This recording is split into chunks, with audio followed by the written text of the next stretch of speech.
नमस्कार बच्चों, स्वागत है आपका हमारे YouTube चैनल में। तो आज हम स्टार्ट कर रहे हैं साइंस सब्जेक्ट का lesson number 12, the muscular system and digestive system in human beings. ठीक है, तो इस लेसन में हमें दो टॉपिक्स पढ़ने हैं।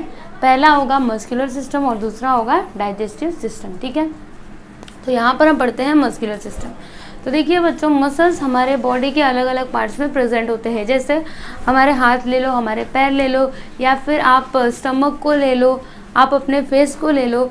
हर जगह पे क्या होते हैं, मसल्स प्रेजेंट होते हैं। इवन आपका जो ईयर है ना, यहाँ पे भी क्या होता है, मसल्स होते हैं। ठीक है, अब देखिए, muscles are bundles of fibres that can contract and relax as they required. Muscles क्या है, बंडल्स ऑफ फाइबर्स, जो क्या होते हैं, कॉन्ट्रैक्ट होते हैं और रिलैक्स होते हैं।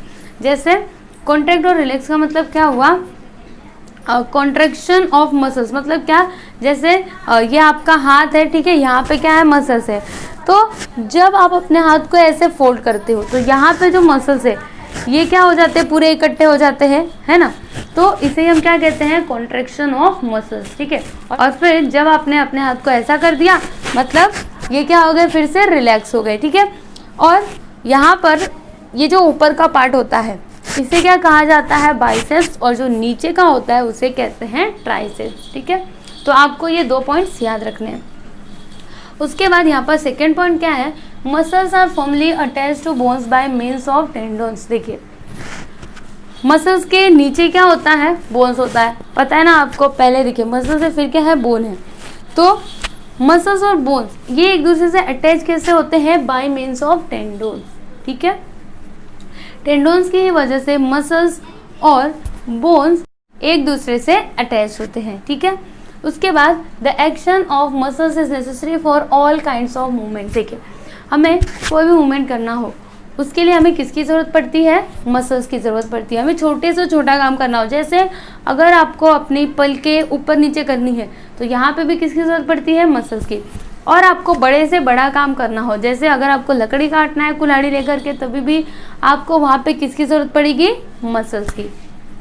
ठीक है, जैसे टॉकिंग मतलब बात करना हो, चलना हो, हंसना हो, तो यहाँ पे आपको हर एक मूवमेंट के लिए किसकी ज़रूरत पड़ती है, मसल्स की ज़रूरत पड़ती है। ठीक है बच्चों, अभी हम देखेंगे वॉलेंट्री मसल्स और इनवॉलेंट्री मसल्स।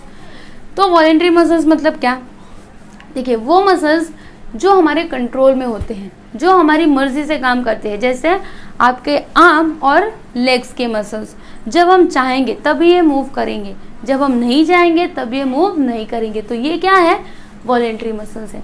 देखिए ना example, muscles in our arms and legs are voluntary muscles. फिर इनवॉलेंट्री मसल्स मतलब क्या, तो देखिए, जो इनवॉलेंट्री मसल्स होते हैं वो वॉलेंट्री मसल्स के अपोजिट होते हैं। जैसे वॉलेंट्री में क्या होता था, जो मसल्स हमारे कंट्रोल में होते हैं उन्हें हम क्या कहते हैं, वॉलेंट्री।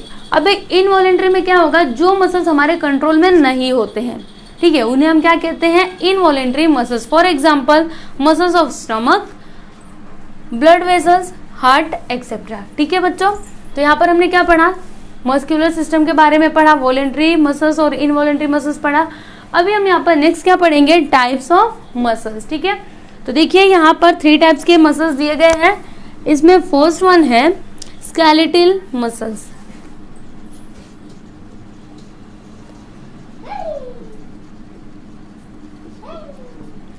तो देखिए, स्केलेटल मसल्स मतलब क्या, इन्हीं मसल्स की वजह से क्या होता है, जो हमारी बॉडी है ना, इसको एक शेप मिलता है। ठीक है, हमारी बॉडी के शेप के लिए कौन रिस्पॉन्सिबल होते हैं, स्केलेटल मसल।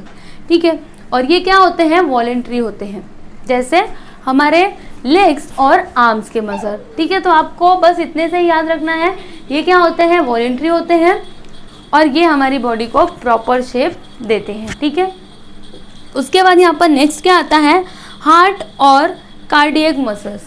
देखिए, हार्ट और कार्डियक मसल।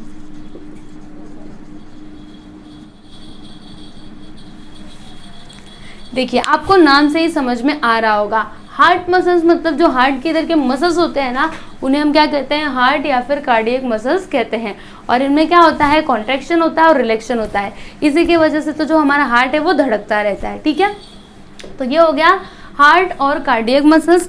अब यहाँ पर लास्ट है स्मूथ मसल्स। और एक और बात देखिए, ये जो हार्ट मसल्स है ना, ये क्या होते हैं, इनवॉलेंट्री होते हैं, मतलब इन पर हमारा कंट्रोल नहीं होता है।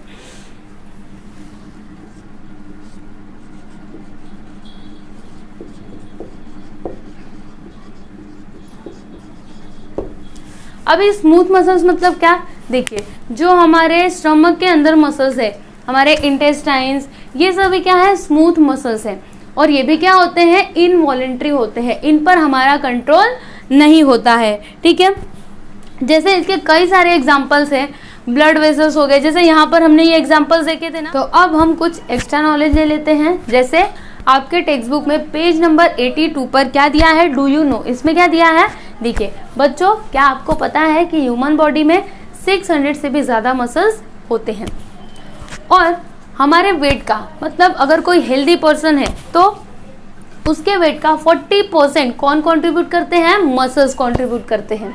ठीक है, और हमारे फेस पर कितने मसल्स होते हैं, 30 मसल्स होते हैं, और इन्हीं मसल्स की वजह से हम दुखी होते हैं तो अपना मुंह दुखी जैसा बना लेते हैं, अगर हम खुश होते हैं तो हंसने लगते हैं। ठीक है, ये सारे एक्सप्रेशंस कैसे आते हैं, इन्हीं मसल्स की वजह से आते हैं। ठीक है बच्चों, तो यहाँ पर हमने क्या पढ़ा, मस्कुलर सिस्टम। आई होप कि आपको ये समझ में आ गया होगा। ठीक है, अभी हम नेक्स्ट वीडियो में क्या पढ़ेंगे, डाइजेस्टिव सिस्टम।